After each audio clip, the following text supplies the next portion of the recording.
Pipes and system topic का एक important question आपकी स्क्रीन पे रहा।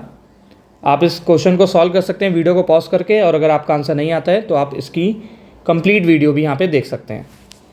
तो एक टैंक है जो कि भरा जाता है दो पाइप से, जो कि 8 मिनट और 12 मिनट्स में टैंक को भर देते हैं। ठीक है, मैं यहाँ पे लिख लेता हूँ पाइप ए और बी मान लेते हैं। पाइप ए 8 मिनट में टैंक को भर देता है और पाइप बी 12 मिनट में टैंक को भर देता है। दोनों पाइप को एक साथ खोला गया एक सर्टेन टाइम के लिए।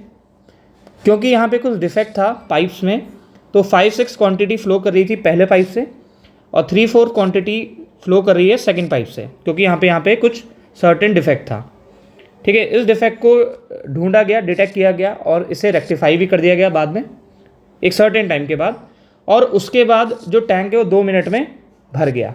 आपको बताना है कि कितने टाइम तक यहाँ पे डिफेक्ट ने काम किया, या फिर आप बोल सकते हो कितने टाइम तक दोनों पाइप में डिफेक्ट रहा। ठीक है, ये आपको फाइंड करना है। तो हम अज्यूम करेंगे टी टाइम तक ये डिफेक्ट यहाँ पे काम कर रहा था, या फिर टी टाइम तक दोनों पाइप्स में डिफेक्ट था। ठीक है, हम ये अज्यूम कर लेंगे और हमें टी की वैल्यू निकालनी है इस क्वेश्चन में। तो कैसे स्टार्ट करेंगे? सबसे पहले आप कैपेसिटी निकाल दो, जो कि होता है वर्क। कैसे निकालते हैं? एलसीएम लेकर। तो 8 और 12 का एलसीएम कितना आ जाएगा? 24, है ना। अब हम यहाँ पे एफिशिएंसी निकालेंगे। पाइप ए की एफिशिएंसी कितनी हो जाएगी? 3, क्योंकि 8 × 3 होता है 24। पाइप बी की एफिशिएंसी कितनी हो जाएगी? 2, बिकॉज 12 × 2 इज 24। क्योंकि यहाँ पे डिफेक्ट था, तो जो पहला पाइप था उसमें वाटर कितना फ्लो कर रहा है? 5/6, है ना। वाटर कितना फ्लो कर रहा है? 5/6 ऑफ इट्स ओरिजिनल एफिशिएंसी। तो 5/6 ऑफ 3 अगर आप निकालोगे तो आपको मिलेगा 2.5।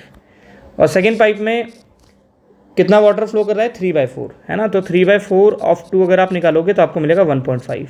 इनकी जो टोटल एफिशिएंसी है वो कितनी हो जाएगी? इनकी टोटल एफिशिएंसी हो जाएगी 4। इनकी टोटल एफिशिएंसी हो जाएगी 4। और हमने अज्यूम करा था कि ये टी टाइम तक काम कर रहे हैं, जबकि जब ये यहाँ पे डिफेक्टिव हैं, तो इनकी टोटल एफिशिएंसी है 4 और टी टाइम तक इन्होंने काम करा है जब ये डिफेक्टिव थे, है ना। तो 4T वर्क हो जाएगा। वर्क कितना हो जाएगा? 4T। एफिशिएंसी इतनी है और टाइम इतना है। 4T वर्क हो गया। इसके बाद इनको रेक्टिफाई किया गया, मतलब अब ये अपनी फुल एफिशिएंसी से काम करेंगे। जो इनकी टोटल एफिशिएंसी है वो है 5। टोटल एफिशिएंसी कितनी है? 5। और कितने टाइम तक इन्होंने काम करा?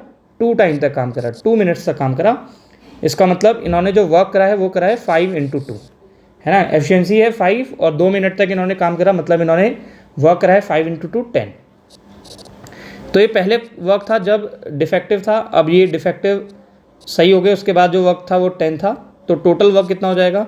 टोटल वर्क हो जाएगा 24, है ना। टोटल वर्क इन्होंने यहाँ पे कंप्लीट कर लिया है, विच इज़ इक्वल्स टू 24।